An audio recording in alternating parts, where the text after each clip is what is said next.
అంటే చాలా మందికి కొంతమందికి గుర్తు. పీడి రంగయ్య అంటారు. ఇంతకుముందు జిల్లా ఆఫీసర్లు ఇదే మన మహిళా సంఘాల గురించి పీడిగా పనిచేశాడు. సార్ ఉన్నప్పుడు కూడా వేల కోట్ల రూపాయలు కళ్యాణ తాలూకాలకు అందించేటటువంటి ఘనత రంగయ్య సార్కు ఉంది.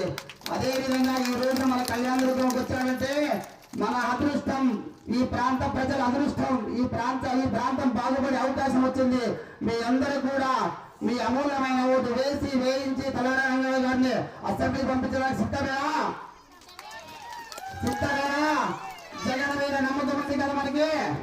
ఎవరి మాటలు కూడా నమ్మొద్దండి. ఇంతకుముందు పెద్దలు చెప్పారు, గ్లాస్ బార్ లో ఉండాలా, సైకిల్ బయట ఉండాలా, ఫ్యాన్ ఇంట్లో ఉండాలా. ఫ్యాన్ ఇంట్లోనే కాదు మన గుండెల్లో కూడా ఉండాలా.